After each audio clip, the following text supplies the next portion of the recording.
الحمد لله نحمده ونستعينه ونستغفره ونؤمن به ونتوكل عليه ونعوذ بالله من شرور أنفسنا من سيئات أعمالنا من يهده الله فلا مضل له من يضلله فلا هادي له وأشهد أن لا إله إلا الله وحده لا شريك له وأشهد أن محمدا عبده ورسوله أما بعد فإن خير الحديث كتاب الله وخير الهدي هدي محمد صلى الله عليه وسلم وشر الأمور محدثاتها وكل محدثة بدعة وكل بدعة ضلالة وكل ضلالة في النار. أعوذ بالله السميع العليم من الشيطان الرجيم. بسم الله الرحمن الرحيم. يا أيها الذين آمنوا اتقوا الله ولتنظر نفس ما قدمت لغد واتقوا الله. تمام قسم کی حمد و ثنا اللہ بارک اللہ کی ذات اقدس کے لیے خاص ہے، جس اللہ نے ہمیں انسان بنایا، یقیناً ہمیں اشرف المخلوقات بنایا. اس سے بڑا اللہ کا احسان ہمارے اوپر کوئی بھی نہیں ہے. درود و سلام عرب عرب انگنت بیشمار بے حد و حساب آقا کائنات جناب محمد رسول اللہ صلی اللہ علیہ وسلم کی ذات کے اوپر سرے دست یہ بات کہہ دینا چاہتا ہوں.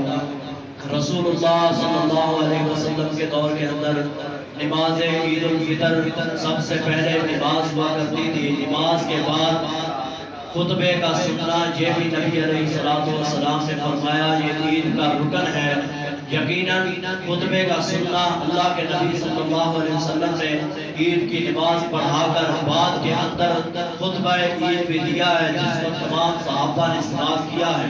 میرے بھائیو، اللہ رب العزت نے ہمارے لیے یہ بڑی خوشی اور مسرت کے 2 دن سال کے اندر 2 دن رکھے ہوئے ہیں، جن دنوں کے اندر ہم ایک دن تو اللہ کے ہاں سر و سجود ہو کے روزوں کا شکریہ ادا کرتے ہیں کہ اللہ رب العزت نے ہماری زندگی کے اندر ایک بہترین مہینہ گزار دیا ہے.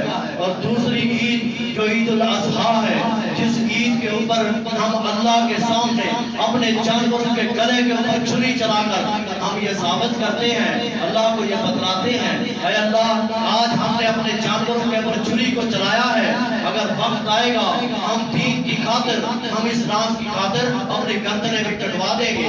میرے بھائیوں، اللہ رب العزت نے اسی عید کے اندر رسول اللہ صلی اللہ علیہ وسلم نے ہمیں احکامات بتلا دیے ہیں.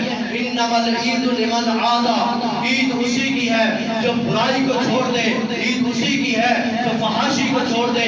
اگر بے حیائی ساری زندگی کرتا رہا ہے، عید بھی پڑھ لی ہے، روزے بھی رکھ لیے ہیں، ماہ رمضان کا قیام و سیام بھی کرتا رہا ہے، اللہ کی قسم ہے اگر بعد میں بھی برائیوں سے باز نہیں آتا، اس کے نہ روزوں کا فائدہ ہے، نہ اس کے قیام کا فائدہ ہے، نہ اس کی صلات کا فائدہ ہے، نہ اس کی نماز کا فائدہ ہے، نہ اس کی دعا کا فائدہ ہے. اللہ رب العزت نے فرمایا اگر کوئی بندہ انما العید لمن عاد، اگر کوئی بندہ بے حیائی کرتا ہے، اگر کوئی بندہ بری مجالس کے اندر جاتا ہے، رمضان اسے روکتا ہے، روزہ اسے روکتا ہے، اور عید اسی کی ہے جو اللہ کے احکامات کی طرف پلٹ کر آ جائے، اللہ کے احکامات کے اوپر عمل کرنا شروع کر دے، اور کسی کی عید نہیں ہے. اللہ رب العزت کے نبی نے فرمایا العید لیست العید باللبس الجدید، عید نئے کپڑے پہننے کا نام نہیں ہے، ولیکن تعاون المساکین. اپنے نزدیک دیکھو، اپنے محلے کے اندر جا کے دیکھو، ہمارے محلے کے اندر کتنے بھی بڑھاپا ایسے موجود ہیں، کتنے بھی فقیر ایسے موجود ہیں جو ہمارے فطرانے کا انتظار کر رہے ہیں، جو ہمارے صدقات کا انتظار کر رہے ہیں، جو ہماری خیرات کا انتظار کر رہے ہیں. میرے بھائیوں، اگر ہم نے ان کو بھلا دیا ہم نے عید کے مقصد کو نہیں پایا. اگر ہم نے اپنے غرباء کو، اپنے مساکین کو، اپنے محلے کے غریب لوگوں کو عید کی خوشیوں کے اندر شامل نہیں کیا، اللہ کی قسم ہے ہم نے پھر بھی عید کے مطلب کو نہیں پایا. میرے بھائیوں، عید کے اندر بنیادی مقصد یہ بھی ہے، رسول اللہ صلی اللہ علیہ وسلم نے فرمایا اللہ کے سامنے گڑ گڑا کے اللہ کے حضور تم نے دعا کرنی ہے، اے اللہ ہمارے روزوں کو، ہماری عبادات کو، ہمارے رمضان کے قیام کو، سارے کے سارے کو اے اللہ اپنی بارگاہ کے اندر قبول کر لو، نیک بنو، نیکی پھیلاؤ۔ اللہ کے نبی نے صلی اللہ علیہ وسلم نے ہمیں عید کے اوپر جو پیغام دیا ہے وہ شریعت کا پیغام ہے، وہ احکامات سنت ہے۔ نیک بنو، خود کو نیک بناؤ۔ خود کو نیک بنانا کافی نہیں ہے، اپنے ہمسائے کو، اپنے محلہ والوں کو، اپنے رشتہ داروں کو، اپنے عزیز و اقارب کو، ان کو بھی اگر کوئی بے نماز ہے، اگر کوئی نماز نہیں پڑھ رہا، اگر کوئی احکام شریعت سے دور ہے، ان کو بھی شریعت کے قریب لے کے آؤ، ان کو مساجد کے قریب لے کے آؤ۔ یہ ہماری عید کا مقصد ہے۔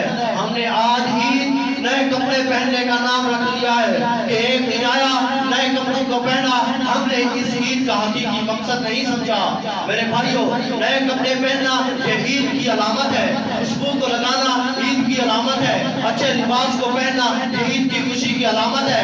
کر سکتے ہیں، جائز ہے، جتنا مرضی کریں، وافر کریں میرے بھائیوں، لیکن اس کے ساتھ ہم نے غرباء کو نہیں بھولنا، ہم نے مساکین کو نہیں بھولنا، ہم نے یتیم بچوں کو نہیں بھولنا، ہم نے بیوہ ماؤں کو نہیں بھولنا، ہم نے حضرات گرامی قدر کسی بھی قسم کے مزدور طبقے کو نہیں بھولنا، ہم نے اس کو بھی اپنی خوشیوں کے اندر شامل کرنا ہے۔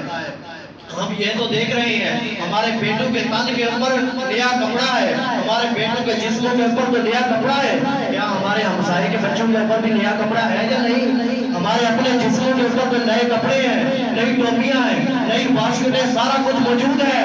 ہم دیکھیں معاشرے کے اندر نظر دوڑائیں، ہمارے غرباء، ہمارے مساکین ظلم اور غربیت کی چکی کے اندر پس رہے ہیں۔ میرے بھائیوں، عید کا ایک بنیادی مقصد یہ بھی ہے، ہم نے اس عید کے اندر اپنے مظلوم مسلمانوں کو نہیں بھولنا، جو فلسطین کے اندر، برما کے اندر، کشمیر کے اندر مظلوم مسلمان ہیں، جن کے پر ظلم کیا جا رہا ہے، جن کے پر کافر ظلم و بربریت کے پہاڑوں کو توڑ رہے ہیں۔ ہم نے خشوع و خضوع کے ساتھ ان کی آزادی کے لیے ہر قسم کی دعا کو کرنا ہے۔ اللہ رب العزت میرا اور آپ کا حامی و ناصر ہو، ہم سب کو سچ اور حق کے اوپر عمل کرنے کی، اس کو سمجھنے کی اور اس کے اوپر عمل کی توفیق عنایت فرمائے۔ سبحان ربک رب العزت عما یصفون وسلام علی المرسلین والحمد للہ رب العالمین۔